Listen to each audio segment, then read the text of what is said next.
बिस्मिल्लाहिर्रहमानिर्रहीम। अस्सलामुअलैकुम। मैं हूँ अरीहा राजपूत। आज हम जमात सोम इस्लामियत का सबक नंबर 5 किबला और मस्जिद के बारे में जानेंगे। किबला और मस्जिद की अहमियत क्या है, किबला और मस्जिद का तारुफ क्या है और इसका अदब व एहतराम हमें किस तरह करना चाहिए। तो आइए चलते हैं हम अपने आज के सबक की तरफ। सबसे पहले है किबला का तारुफ और अहमियत। मुसलमान जिस तरफ मुंह करके नमाज पढ़ते हैं उसको किबला कहा जाता है। जिस तरफ मुसलमान मुंह करके नमाज पढ़ते हैं उसको किबला कहते हैं। अब किबला क्या है? मुसलमानों का किबला बैतुल्लाह है। बैतुल्लाह अल्लाह ताला का घर। बैतुल्लाह के मानी है अल्लाह ताला का घर। इसे खाना काबा भी कहते हैं। जिस तरफ खाना काबा होता है उस तरफ मुंह करके मुसलमान नमाज पढ़ते हैं और उसको किबला कहते हैं। खाना काबा मक्का मुकरमा में वाक़या है। बैतुल्लाह की ज़ियारत करना, बैतुल्लाह को देखना और इसका तवाफ करना और यानी इसके इर्द गिर्द चक्कर लगाना बहुत ज़्यादा अजर व सवाब का काम है। मस्जिद हराम में इबादत करने की भी बहुत फजीलत है। खाना काबा के मुताल्लिक कुरान मजीद में इरशाद है, इन्ना अव्वल बैतिन वुज़िअ लिन्नासि लल्लज़ी बिबक्कता मुबारकन व हुदल लिलआलमीन। तर्जुमा, बेशक इबादत के लिए पहला घर जो लोगों के लिए बनाया गया वही है जो मक्का में है, तमाम जहान वालों के लिए बरकत वाला और हिदायत का मरकज है। सूरत आल इमरान आयत नंबर 96। मस्जिद अक्सा। मस्जिद अक्सा क्या है? मस्जिद अक्सा मुसलमानों का किबला अव्वल है, यानी सबसे पहला जो किबला था मुसलमानों का वो मस्जिद अक्सा है। ये खाना काबा और मस्जिद नबवी के बाद तीसरा मुक़द्दस मकाम है।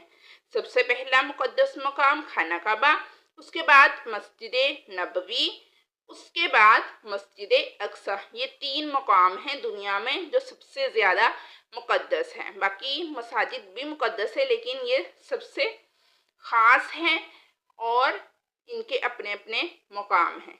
इस्लाम के इब्तिदाई अय्याम में यानी इस्लाम के शुरू के दिनों में मुसलमान किबला अव्वल की तरफ मुंह करके नमाज अदा करते थे, यानी मस्जिद अक्सा की तरफ मुंह करके नमाज पढ़ते थे।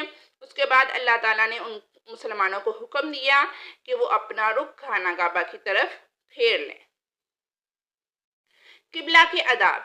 किबला के आदाब क्या हैं? किबला की तरफ मुंह करके थूकना नहीं चाहिए, क्योंकि उस तरफ करके हम नमाज पढ़ते हैं, इसलिए हमें चाहिए कि उस किबला के रुख का हम अदब व एहतराम करें और उस तरफ थूके ना। किबला की तरफ पाँव फैलाने से भी गुरेज करना चाहिए। ये अदब का तकाजा है कि ना हम उसकी तरफ किबला की तरफ थूके और ना उस किबला की तरफ पाँव करें। क़ज़ाए हाजत के वक्त यानी वॉशरूम में जब हम जाते हैं उस वक्त किबला की तरफ रुख या पीठ करना मना है, यानी उस तरफ किबला की तरफ बैठकर अपनी क़ज़ा को पूरा करना मना है। ये अदब के खिलाफ है। ये सारा था किबला के बारे में। अब हम जानेंगे मस्जिद के बारे में। मस्जिद क्या है? मस्जिद का तारुफ। मस्जिद अरबी ज़ुबान का लफ्ज़ है जिसके मानी है सजदा करने की जगह। यानी हम मस्जिद में जाते हैं, नमाज अदा करते हैं तो वहाँ पे हम सजदा करते हैं, तो इसलिए मस्जिद को सजदा करने की जगह है, इसलिए उसको मस्जिद कहा जाता है। वो जगह जिसे नमाज पढ़ने के लिए मखसूस कर दिया जाए उसे मस्जिद कहते हैं। मुसलमान 5 वक्त की नमाजों के लिए मसाजिद में जाते हैं। मसाजिद में अजान और बाजमात नमाज का एहतमाम किया जाता है। मसाजिद में ही अजान दी जाती है और मुसलमान मर्द हज़रात वहाँ जाके नमाज अदा करते हैं। इस्लाम में मस्जिद की बहुत अहमियत है। अल्लाह ताला ने कुरान मजीद में इरशाद फरमाया है, वअन्नल मसाजिद المساجد للہ، ترجمہ، اور یہ کہ مسجدیں اللہ ہی کے لیے ہیں، سورۃ الجن آیت نمبر 18۔ اس لیے مسجدوں کو اللہ تعالیٰ کا گھر کہا جاتا ہے، یعنی جس جگہ ہم نماز پڑھتے ہیں، اللہ تعالیٰ کے لیے نماز پڑھتے ہیں، اللہ تعالیٰ کے لیے سجدہ کرتے ہیں، تو وہ اللہ تعالیٰ کا گھر ہے۔ ہمارے پیارے نبی صلی اللہ علیہ وآلہ وسلم نے مدینہ منورہ پہنچ کر سب سے پہلے جو کام کیا وہ ایک مسجد کی تعمیر کی۔ جب آپ صلی اللہ علیہ وآلہ وسلم ہجرت کر کے مدینہ پہنچے تو وہاں آپ نے جا کر سب سے پہلے جو مسجد بنوائی وہ تھی مسجد نبوی۔ یہی مسجد ساری دنیا میں دین کے پھیلنے کا ذریعہ بنی، جسے مسجد نبوی کہتے ہیں۔ آپ صلی اللہ علیہ وآلہ وسلم نے ارشاد فرمایا، جس نے اللہ کے لیے مسجد بنائی، لوگوں کو دکھانے کے لیے یا اپنا نام بنانے کے لیے نہیں، بلکہ صرف اللہ کی راہ کے لیے اس نے مسجد بنائی، تو اللہ تعالیٰ اس کے لیے جنت میں ایک گھر تعمیر کرے گا۔ صحیح بخاری حدیث نمبر 450۔ مسجد کے آداب، مسجد کے بھی آداب ہیں جن کو ہمیں فالو کرنا چاہیے۔ دراصل باتیں مسجد کے احترام اور آداب میں شامل ہیں۔ مسجد میں شور شرابہ نہ کیا جائے۔ کیوں نہ کیا جائے؟ مسجد اللہ تعالیٰ کا گھر ہے اور وہ ایک خاص مقصد کے لیے بنائی گئی ہے۔ وہاں جا کے اللہ تعالیٰ کی عبادت کی جائے، اللہ تعالیٰ کا قرب حاصل کیا جائے، نہ کہ دنیاوی کام کیے جائے۔ مسجد کو اندر اور باہر سے صاف ستھرا رکھا جائے۔ عبادت کے لیے سب سے پہلی جو شرط ہے وہ پاکیزگی ہے، اس لیے ہمیں چاہیے کہ ہم مسجد کو اندر سے بھی صاف رکھیں اور باہر سے بھی۔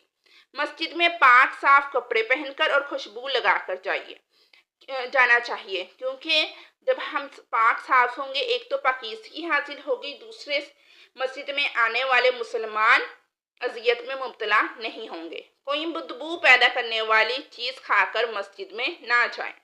مسجد میں نہ تو اونچی آواز میں بات کی جائے اور نہ ہی غیر ضروری باتیں کی جائیں۔ اللہ تعالیٰ کی عبادت کے لیے ہم مسجد میں گئے ہیں، اپنا مقصد پورا کرنا چاہیے، وہاں اللہ تعالیٰ کی عبادت کرنی چاہیے۔ مسجد میں دوڑنا، کھیلنا یا مسجد کی کسی چیز کو نقصان پہنچانا بری بات ہے۔ مسجد چونکہ اللہ تعالیٰ کا گھر ہے، اس لیے ہمیں چاہیے کہ اس کا احترام کرے اور اس کے آداب کا خیال رکھیں۔ اسی میں ہمارے لیے اجر و ثواب ہے اور اللہ کی رضا ہے۔ کیا آپ جانتے ہیں مسجد اقصیٰ یروشلم فلسطین میں واقع ہے اور اس پر اسرائیل کا قبضہ ہے۔